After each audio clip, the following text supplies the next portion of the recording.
10 নম্বর জাতীয় সড়ক যে রাস্তা শিলিগুড়ি থেকে সিকিমের দিকে যায় সেই রাস্তার উপর আমরা দেখতে পাচ্ছি ধস নেমেছে এবং ধস নামার পর জেসিবি নিয়ে আসা হয়েছে এবং জেসিবি দিয়ে এই রাস্তা পরিষ্কার করা ক্লিয়ার করার কাজ চলছে। ডান দিকটা পরিষ্কার হয়ে গেছে এবং ডান দিকে যেহেতু পরিষ্কার হয়ে গেছে এক একটা গাড়ি সেখান থেকে পাস করানো হচ্ছে।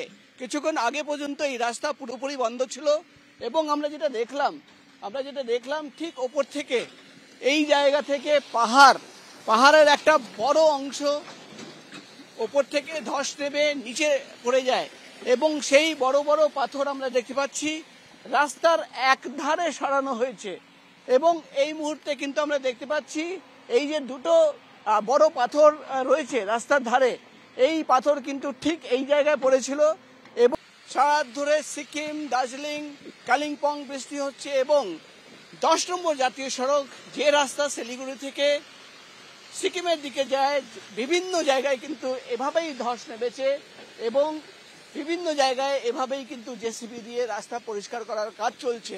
ফলে যে পর্যটকরা যারা সিকিম ঘুরতে যাচ্ছেন তাদের কিন্তু 2 থেকে 2.5 ঘন্টা বেশি সময় লাগছে সিকিম পৌঁছতে। সব মিলে কিন্তু চরম দুর্ভোগ। বিভিন্ন জায়গায় তিস্তার জল রাস্তার উপরে চলে আসছে। একাধিক জায়গায় আমরা দেখলাম তিস্তা বাজারের সামনে বেশ কয়েকটা ঘরবাড়ি জলে ডুবে গেছে এবং যেহেতু সারা রাত ধরে বৃষ্টি হচ্ছে, থেমে থেমে বৃষ্টি হচ্ছে, এভাবেই কিন্তু বিভিন্ন জায়গায় ধস নেমেছে। ক্যামেরায় সুবীর রায়ের সঙ্গে প্রকাশ ছিলা, এবিপি আনন্দ, 10 নম্বর জাতীয় সড়ক। সিকিম ও দার্জিলিং, কালিম্পংয়ে অবিরাম বৃষ্টিতে তিস্তার জল বিপদসীমার উপরে। জলের তোড়ে সিকিমের দিক থেকে কালিম্পংয়ের তারখোলায় ভেসে এসেছে মৃতদেহ। দার্জিলিং কালিম্পং রোডের ওপর দিয়ে বইছে তিস্তা, ফের বন্ধ যান চলাচল। জলে ভাসছে তিস্তা বাজার এলাকা। 10 নম্বর জাতীয় সড়কের জায়গায় জায়গায় ধস নামায় রাস্তা বন্ধ, গাড়ির লম্বা লাইন। আজকে পড়েছেন পর্যটকরা। আবহাওয়া দপ্তর দুর্যোগ চলবে বলে জানানোয় সিঁদুরে মেঘ দেখছেন পাহাড়বাসী।